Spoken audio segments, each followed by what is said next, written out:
안녕하세요, 성도 여러분. 2025년 9월 2일 화요 묵상의 말씀입니다.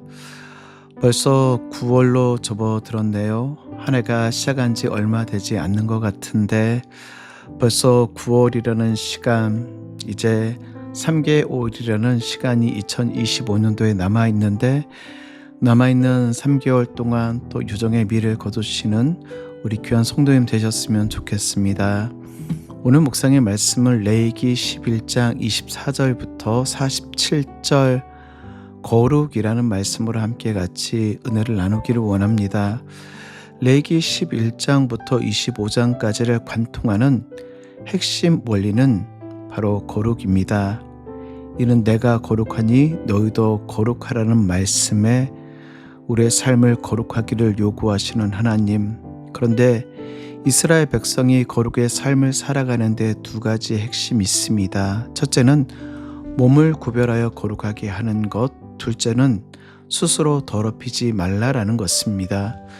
이 거룩하게 구별되었다라는 것은 어떤 영역은 구별되고 어떤 영역은 구별되는 것이 아닌 전 인격적인 삶의 문제입니다. 교회 안에 있을 때가 거룩하고 가족들과 있을 때가 거룩하는 것이 아닌, 또 세상 속에서는 나의 마음대로, 세상에서 만나는 사람들과는 나의 마음대로 하는 것이 아닌 영역의 문제가 아닌 전 인격적인 삶의 문제가 거룩하게 구별되는 것입니다. 그리고 그 거룩한 삶을 관통하는 진리가 바로 스스로 더럽히지 않는 것. 이것을 놓쳐버리면 지극히 형식적이고 이원론적인 삶만 남게 되겠죠.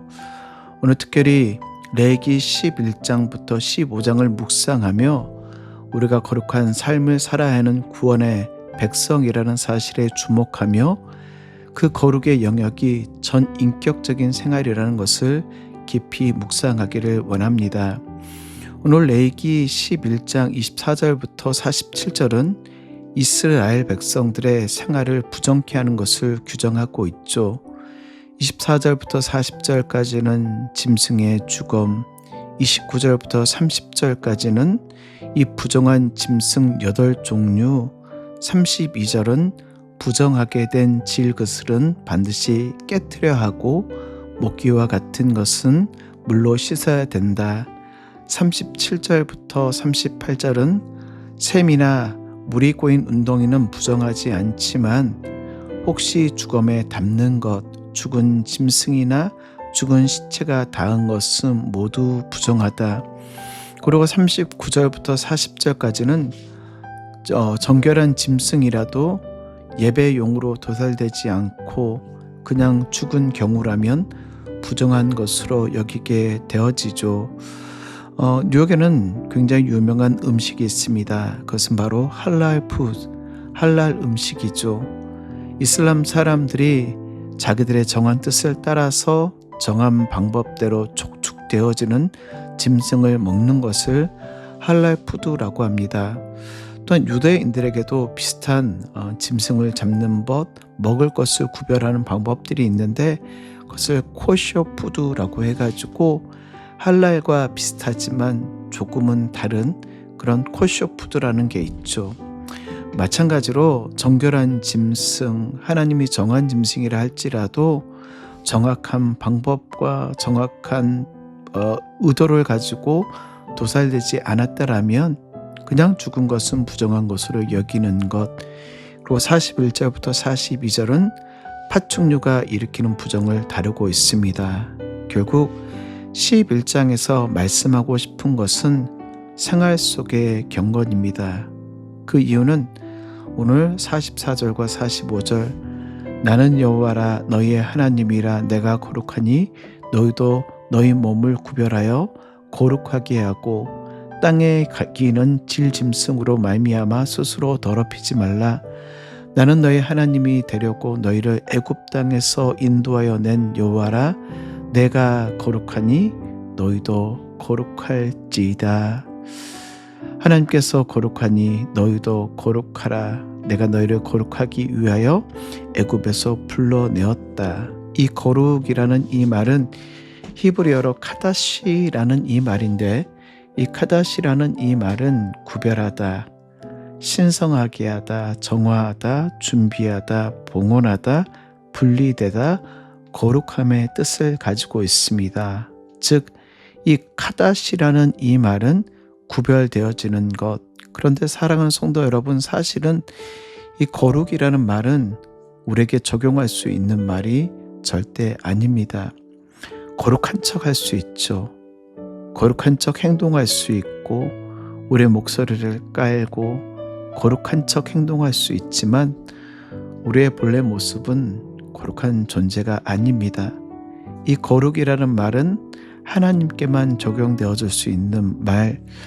요한계시록 15장 4절 말씀을 보면 오직 주만 거룩하시다. 오직 주님만 거룩하십니다. 그런데 바울은 고린도전서 1장 2절에 있는 말씀을 통하여 곧 그리스도 예수 안에서 거룩하여지고 성도라 부르심을 입은 자들과, 어떻게 하나님만 쓸 수 있는 거룩이라는 말이 우리에게도 성도들에게도 쓰일 수 있을까요? 그것은 in Christ, 그리스도 안에 거하기 때문이라는 것입니다. 그리고 고린도서 3장 16절과 17절, 너희는 너희가 하나님의 성전인 것과 하나님의 성령이 너희 안에 계시는 것을 알지 못하느냐? 누구든지 하나님의 성전을 더럽히면 하나님이 그 사람을 멸시하시리라. 하나님의 성전은 거룩하니 너희도 그러하니라. 우리가 거룩한 이유는 내 존재가 거룩하기 때문이 아닌 in Christ, 예수 그리스도가 우리 안에 거하시고 우리가 하나님의 성전 되어진 존재이기 때문에, 하나님은 우리를 거룩하다 칭하여 주셨기 때문에 우리는 거룩한 존재가 된 것입니다. 그래서 우리 스스로를 구별하고 우리 스스로를 더럽히지 않는 것이 하나님의 거룩한 몸된 성전으로서 해야 될 역할이라는 것이죠. 오늘 말씀을 정리합니다. 오늘 11장 정체를 46절과 47절은 정리해 주고 있는데, 46절과 47절, 이는 짐승과 새와 물에서 움직이는 모든 생물과 땅에 기는 모든 길 짐승에 대한 규례니 부정하고 정한 것과 먹을 생물과 먹지 못할 생물을 분별할 것이니라. 분별하다라는 말은 나누다라는 말입니다. 분리해 놓으라는 말입니다. 그래서 11장은 먹을 생물과 먹지 못할 생물에 대한 설명서, 하나님께서 구별해 놓으신 것이죠. 왜 구별하셨습니까? 그것은 우리의 몸을 구별하여 거룩하게 드리기 위한 것입니다. 이스라엘 생활 속에 정결한 것과 부정한 것을 세심하게 판별하시고 구별하게 살아내기를 원하시며, 의식주를 구별하고 생각을 구별하고 몸을 구별하고 행동을 구별하여 하나님을 닮아가는 거룩한 존재로 우리를 불러주셨습니다. 오늘날 우리는 더 이상 구약시대와 같은 음식과 제사를 드리지 않지만 우리를 불러 하나님의 거룩한 백성 삼아주시고 하나님의 거룩한 성전 삼아주셨다라고 하면 우리 또한 구별되게 살아가야 되지 않을까요? 오늘 하루를 살아내시며 우리가 보는 것을 구별합시다. 우리가 말하는 것들을 구별합시다. 우리가 행동하는 것을 구별합시다.